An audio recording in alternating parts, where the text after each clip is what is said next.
Oke, assalamualaikum warahmatullahi taala wabarakatuh. Selamat malam, jumpa lagi bersama saya Wahyu Ediandoko di channel tutorial Tescom IQ.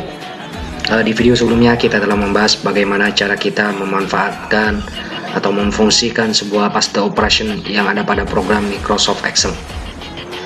Kali ini pada sheet ke-22 kita akan membahas yaitu bagaimana cara kita membuat analisis soal siswa. Sebenarnya untuk analisis soal siswa tersebut pada sheet ke-12 pada tutorial sebelumnya, pada sheet ke-12 sudah pernah kita bahas. Pada pembahasan kali ini, pada video kali ini saya akan mengulas kembali yang ada pada sheet ke-12 dan nantinya ada sedikit tambahan dengan rumus formula dan pemanfaatan sebuah conditional formatting. Oke, seperti apa pembahasan kali ini yang akan kita bahas? Tonton terus videonya, jangan kemana-mana. Namun sebelum kita lanjut pada tutorial kali ini, jangan lupa subscribe terlebih dahulu serta aktifkan tombol loncengnya supaya tidak ketinggalan video-video menarik lainnya. Dan kalian juga bisa share video ini ke keluarga, saudara, teman, dan sahabat dekat kalian. Siapa tahu mereka juga membutuhkannya. Caranya bisa kalian ketik channelnya dengan cara ketik Tescom IQ, dan kalian juga bisa download linknya di bawah kolom deskripsi. Mudah-mudahan pada pembahasan kali ini dapat bermanfaat dan mudah-mudahan kalian selalu dalam lindungan Allah Subhanahu wa taala dan senantiasa diberi kemudahan dalam memahami segala sesuatu serta diberi kesehatan dan kemurahan rezeki. Oke. Daripada lama-lama, langsung saja kita eksekusi berkenaan dengan cara tersebut. Silakan kalian simak, kalian pahami, kalian pelajari. Jika ada pertanyaan, silakan tinggalkan pertanyaan di kolom komentar. Oke, kita buka program Excelnya. Nah, di sini pada sheet ke-12 untuk analisis soal siswa sudah pernah kita bahas. Nah, ini untuk analisis soal, silakan kalian cek kembali untuk analisis soal pada sheet ke-12 supaya tidak gagal paham. Kali ini pada sheet ke-22 saya akan mengulas kembali berkenaan dengan APK analisis soal. Kita nantinya akan kita tambahkan dengan rumus formula dan nantinya akan kita menandai jawaban siswa dengan memanfaatkan jawaban siswa yang benar dengan memanfaatkan conditional formatting. Oke, kita buka sheetnya pada sheet ke-22 ini. Nah, di sini sama untuk form analisis soalnya juga sama dengan yang sheet ke-12. Di sini ada 25 soal. Dan untuk formnya itu sendiri saya telah membuat sampai dengan ada 50 soal. Nah, karena di sini ada 25 soal, kita akan membuat jawaban siswa secara acak. Nah, untuk mengacaknya kita fungsikan sebuah rumus formula range between. Untuk rumus formula range between itu sendiri pada tutorial pada pembahasan sebelumnya sudah kita bahas, yaitu bagaimana cara memfungsikan sebuah rumus formula. Kali ini tinggal kita memanfaatkan saja. Nah, di sini untuk mengacak, karena di sini ada jawaban untuk jawaban pilihan ganda, di sini dari A sampai D, di sini ada 4. Nah, untuk mengacaknya kita kolaborasikan dengan fungsi rumus char. Nah, seperti ini. Cara ini digunakan untuk menampilkan huruf abjad untuk menampilkan kode dari beberapa angka yaitu dimulai dari 65. Contohnya di sini 65. Saya tidak akan mengulanginya kembali. Di sini langsung saja kita masukkan, kita ketikkan 65. Sorry, 65 sampai dengan 68. Huruf A sampai D di sini sampai 68. Kemudian kita enter dan kita enter kembali. Maka jawaban siswanya adalah D. Dan kita tarik ke bawah. Oke, sampai yang terakhir. Di sini sebanyak 15 siswa. Kita besar. Oke, di sini saya perbesar untuk layarnya. Oke, di sini kita telah mendapatkan jawaban siswa secara acak. Nah, kita coba kita acak. Oke, kita acak kembali. Sorry. Kita acak.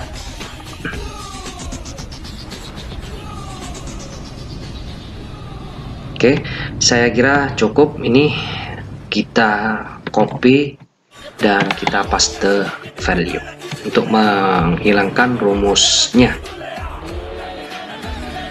Oke, kita telah mendapatkan jawaban siswanya. Kemudian di sini kita akan menghitung nilai benar siswa.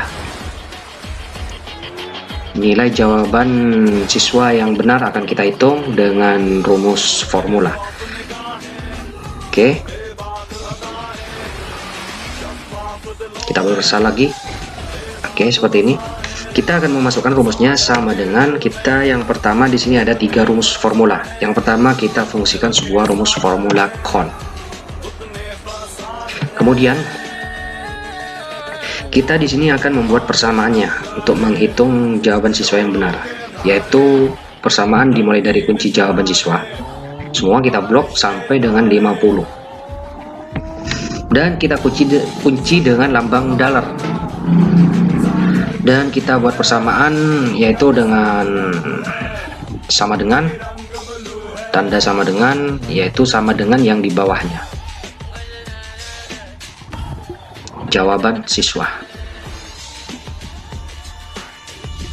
Ini tidak usah kita kunci karena rumus tersebut nantinya akan kita tarik ke bawah. Kemudian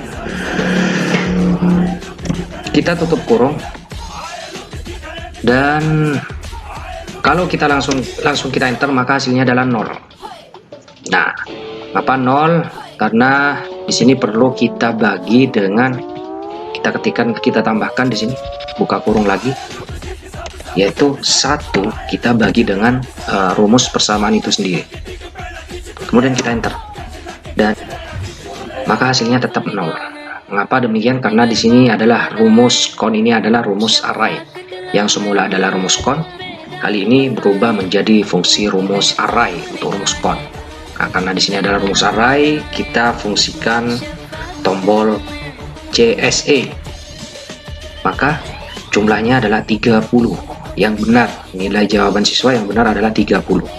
Sedangkan di sini ada untuk jawabannya dan soalnya di sini hanya 25 dan di sini benarnya adalah 35. Mengapa demikian? Karena di sini soalnya hanya sebanyak 25 dan rumus persamaannya yang kita blok tadi sampai dengan 50. Nah, untuk mengatasinya, untuk mengakalinya, di sini kita coba kita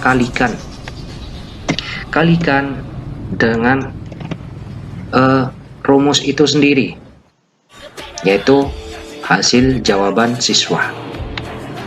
Kita blok di sini. Ini rumusnya tidak usah kita kunci. Kemudian kita buat logika di sini. Rumus logikanya yaitu tidak sama dengan kosong. Kemudian tutup kurung dan kita gunakan tombol CSE. Maka hasilnya tetap adalah 30. Nah, di sini fungsi rumus con. Sedangkan di sini soalnya hanya 25 dan jawabannya adalah 30 yang benar. Mengapa demikian? Karena di sini adalah fungsi rumus con. Artinya untuk rumus con ini tidak dapat kita gunakan karena di sini adalah fungsi rumus con dan Di sini yang kita blok kita rubah untuk rumusnya di sini. Rumusnya kita rubah. Untuk kunci jawabannya karena di sini rumus kon tidak bisa tidak terbaca semuanya. Kalau kita ulangi,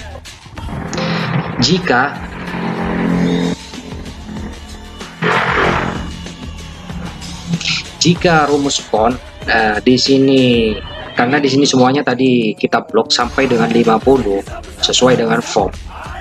Nah, kalau di sini kosong dan di atasnya kunci jawabannya juga kosong, maka dia akan, kalau untuk rumus kon, akan terbaca nilainya adalah benar. Nah, itu kekurangan daripada fungsi rumus kon. Lalu bagaimana kalau kita menggunakan rumus kon? Kalau kita menggunakan rumus kon untuk mengetahui nilai jawaban siswa yang benar. Nah, kalau kita menggunakan fungsi rumus kon, kita cukup blok saja ini kunci jawabannya sesuai dengan soal yang ada. Nah, sedangkan form di sini sampai dengan 50. Kemudian di sini tutup kurung dan kita fungsikan tombol CSE. Kalau kita enter seperti ini nilainya adalah 0. Karena kon di sini kita gunakan sebagai rumus array, kita fungsikan tombol CSE, maka hasilnya adalah 5. Jadi jawaban siswa pada nomor urut 1 di sini yang benar adalah 5. Sini kekurangannya daripada rumus kon, dia tidak kebaca soal 1 sampai dengan 50. Dia hanya kebaca jika sesuai dengan isi datanya saja. Kalau datanya itu kosong, maka dia akan terbaca sama dengan yang di atasnya. Lalu bagaimana kalau formnya di sini sebanyak 50 dan soalnya hanya 25? Kita bisa mengakali dengan fungsi rumus sum. Ini rumus yang kedua.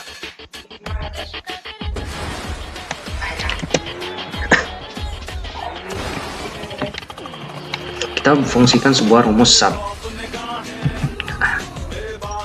Dan kemudian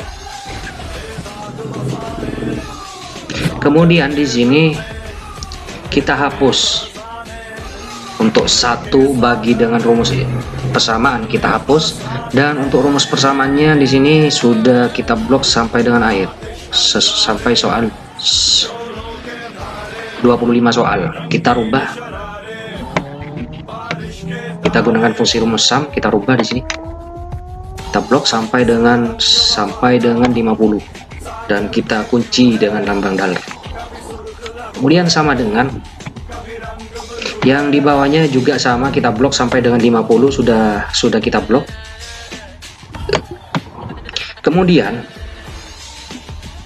di sini buka kurungnya sebanyak 2, kita kalikan rumus persamaan itu sendiri, kita kalikan dengan rumus itu sendiri. Rumus itu sendiri yaitu adalah jawaban siswa. Kemudian di sini juga tidak usah kita kunci. Kemudian kita buat rumus itu menjadi rumus logika. Caranya yaitu kita tambahkan logikanya adalah tidak sama dengan kosong. Kemudian kita tutup kurung, kemudian kita enter, maka hasilnya adalah pagar seperti ini. Loh, kok pagar? Nah, ini artinya error. Nah, untuk mengatasi error tersebut, kita, karena di sini adalah rumus array, kita fungsikan tombol CSE, maka dia akan tampil nilai benarnya, yaitu adalah 5. Oke, ini cara yang kedua. Kemudian cara yang ketiga, kita menggunakan rumus sum product. Nah, kita menggunakan sebuah rumus sum product. Caranya juga sama, tinggal rumus sumnya kita rubah dengan rumus sum product. Karena di sini adalah array, kita sama menggunakan tombol CSE. Maka hasilnya juga sama, adalah 5. Kita tarik ke bawah. Maka sudah benar. Nah, ini kita telah mendapatkan jawaban siswa yang benar. Ini sebanyak ini. Untuk membuktikannya, untuk membuktikannya di sini, oke, untuk membuktikannya kita tandai dengan warna, yaitu caranya kita akan memanfaatkan conditional formatting untuk menandai dengan warna. Caranya kita blok terlebih dahulu. Untuk tabelnya kita blok, kemudian kita masuk pada conditional formatting, kemudian kita pilih new rule. Nah, kita akan diarahkan ke form yang seperti ini. Di sini ada dua, ada format only, cell date content, dan yang pertama adalah ini. Kita pilih yang nomor 2. Nah, di sini ada between. Nah, between ini acak ya, secara acak. Nah, karena kita akan menyamakan, akan membandingkan, kita pilih yang equal to, kita akan membandingkan. Kemudian di sini kita bandingkan dengan kunci jawaban siswa, yaitu kita ketikkan sama dengan, dan kita blok yang di atasnya ini. Nah,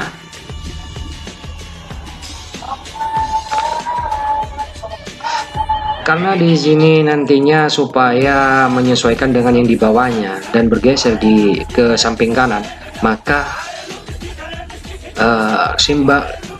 simbol dolar ini kita hapus untuk kolomnya, kita sisakan untuk barisnya saja. Kemudian kita format dan kita beri fill. Fillnya adalah kita pilih fill effect, kita pilih yang ini, atau kita bisa menggunakan fill effect di sini seperti ini, dan ini juga kita beri seperti ini. Oke, kemudian kita klik OK, dan untuk border kita beri warna hijau atau kita hitam saja, dan untuk font kita bold saja, dan kemudian kita klik OK dan kita OK kembali. Nah, maka jawaban siswa yang benar akan ditandai seperti ini. Jika tidak sama, ini jawaban siswa tidak sama dengan yang di atasnya, maka dia tetap warnanya adalah putih. Jika sama dengan yang di atasnya, maka jawabannya adalah benar, dan jika benar dia akan ditandai dengan warna hijau seperti ini. Nah, ini cara menandai jawaban siswa yang benar.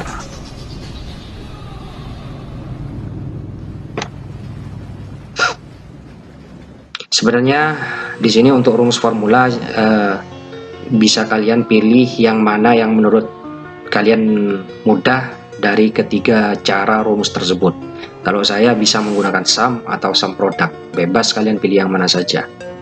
Lebih mudahnya kita gunakan fungsi rumus sum saja, karena kalau fungsi rumus con di sini sangat merepotkan kita jika formnya di sini ada soalnya untuk formnya ada 50, dan sedangkan untuk soalnya cuma ada 25. Dan kemudian kalau kita tambahkan di sini, kalau kita menggunakan rumus con di sini sangat merepotkan kita kalau kita menggunakan fungsi rumus con. Misalkan kita tambahkan di sini, dan di sini juga sama. Nah, dia akan tertandai, dan di sini akan berwarna putih, warna kosong, tidak sama dengan yang di atasnya. Tinggal kita menambahkan saja, jika soalnya sebanyak 30 tinggal kita menambahkan saja. Kalau kita menggunakan fungsi rumus con, kita cukup menandai sesuai dengan soal yang ada. Itu letak perbedaannya. Oke, saya kira cukup sekian untuk tutorialnya pada malam hari ini. Kita jumpa lagi pada tutorial berikutnya. Dan perlu saya ingatkan kembali bagi kalian yang baru menemukan channel ini dan belum berlangganan, silakan klik tombol subscribe serta aktifkan tombol loncengnya supaya tidak ketinggalan video-video menarik lainnya. Dan bagi kalian yang sudah berlangganan atau klik subscribe, silakan kepoin channel ini, karena di channel ini kita telah bahas semuanya, baik itu tentang Microsoft Word, Microsoft Excel, PowerPoint, Internet, dan beberapa tutorial lainnya lagi. Sekali lagi saya ucapkan terima kasih atas waktunya telah menonton video ini. Kita jumpa lagi pada tutorial berikutnya. Saya Wahyu Ediandoko mengucapkan assalamualaikum warahmatullahi wabarakatuh. Selamat malam, sampai berjumpa kembali.